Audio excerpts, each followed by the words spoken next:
Hello, my little love. Did you have a good day today? I hope something made you smile. Now take a slow breath, relax your shoulders, and let your mind get soft and quiet. It's time for a gentle bedtime story. Once upon a time, in a cottage at the edge of a quiet village, there lived a kind father and his daughter. Her name was Belle, and she loved to read books by the warm glow of candlelight. Every evening, she would sit by the window and watch the sun paint the sky in soft shades of pink and gold. The village around them was peaceful, with flowers growing along the pathways and birds singing gentle songs in the trees. Belle's father was an inventor who created wonderful things in his little workshop. One autumn day, when the leaves were turning colors like copper and honey, he decided to travel to a faraway town to share his inventions. Belle hugged him goodbye and watched as he rode away on their old gentle horse through the golden afternoon light.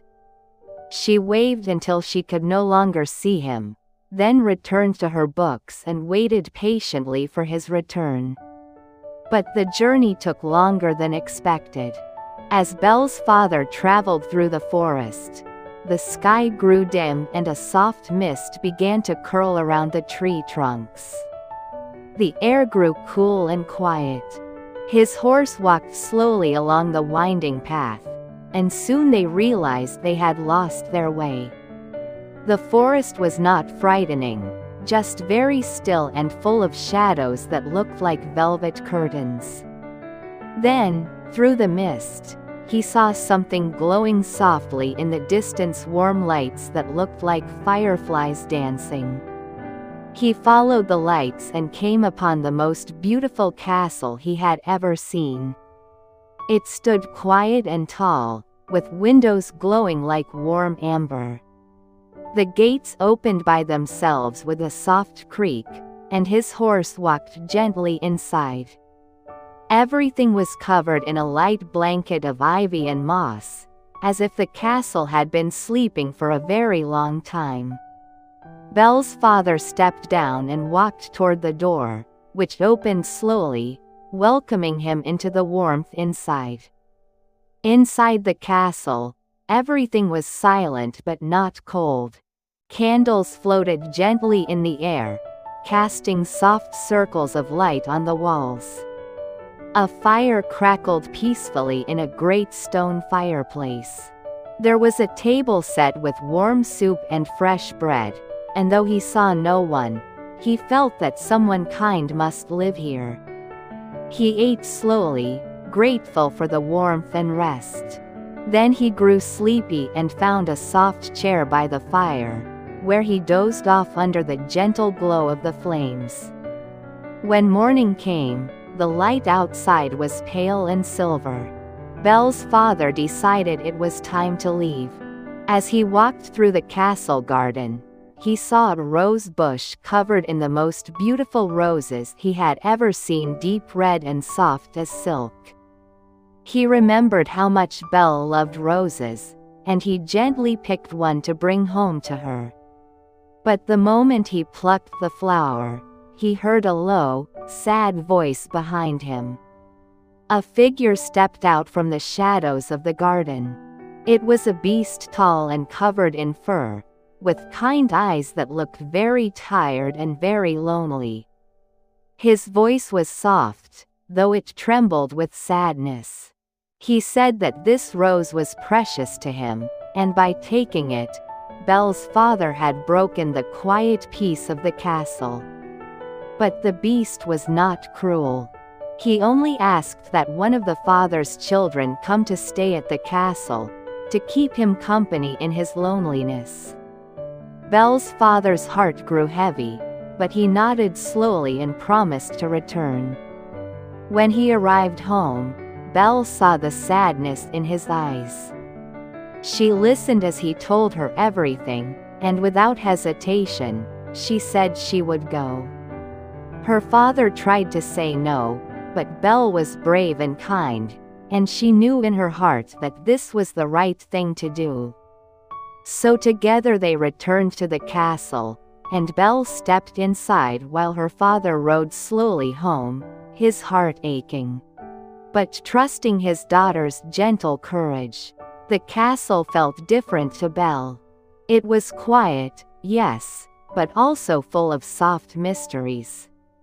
The candles floated beside her as she explored, lighting her way down long hallways lined with paintings and tapestries that seemed to whisper old stories.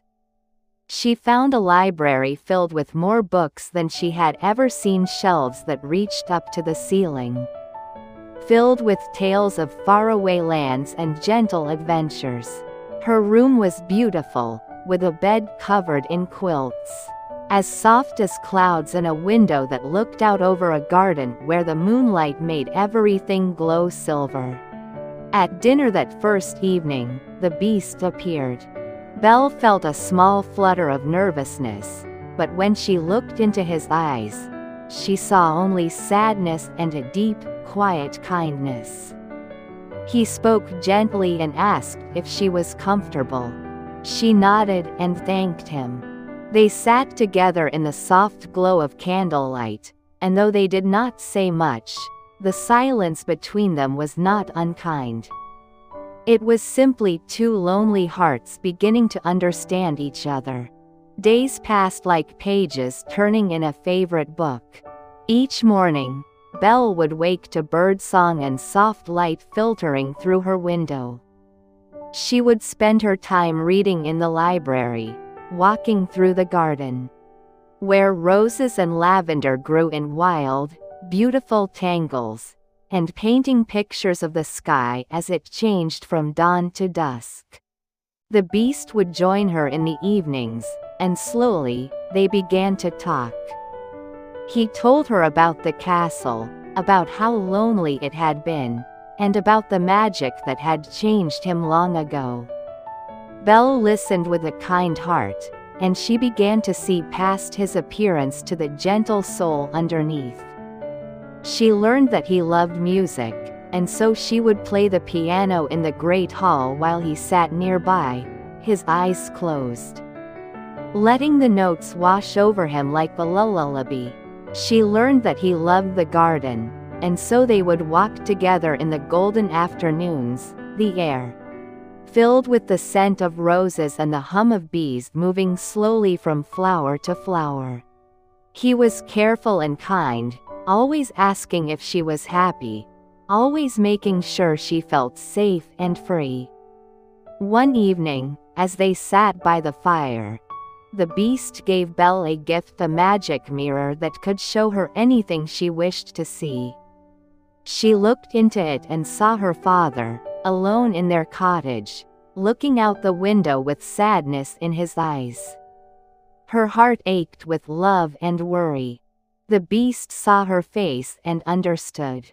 Though it pained him to let her go, he told her softly that she was free to return home to her father. He only asked that she remember him kindly. Belle felt a wave of gratitude and something else, a warm, gentle feeling growing in her heart. She promised she would return soon. When Belle arrived home, her father wrapped her in his arms and wept with joy. She told him everything, and he listened, amazed at how brave and kind his daughter had become. But as the days passed, Belle found herself thinking of the Beast more and more. She missed the quiet library, the gentle evenings by the fire, and most of all, she missed the warm, sad eyes that had watched her with such care. One night, she looked into the magic mirror and gasped. The Beast was lying in the garden, still and pale, surrounded by roses. He looked as if he were sleeping, but his breathing was slow and faint. Belle's heart filled with worry and something stronger, love. She realized that she cared for him deeply, not because of how he looked, but because of the kindness in his heart. The gentleness in his voice, and the way he had set her free even though it broke his heart to do so. Without waiting another moment, Belle rushed back to the castle.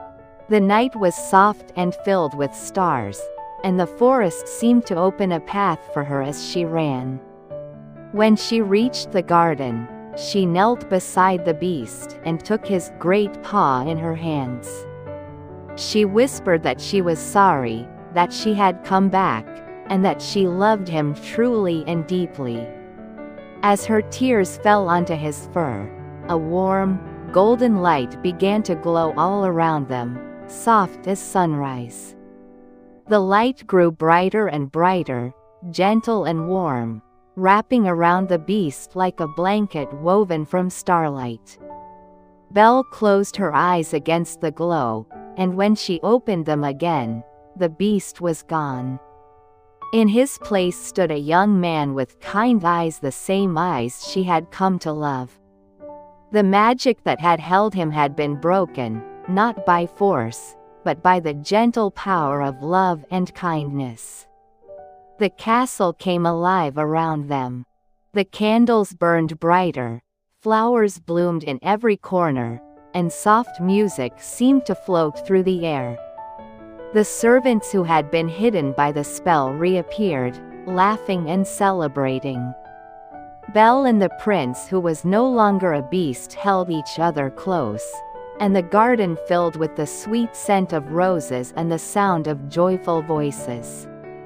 From that day forward, Belle and the prince lived together in the castle, which was no longer lonely but filled with warmth, laughter, and love.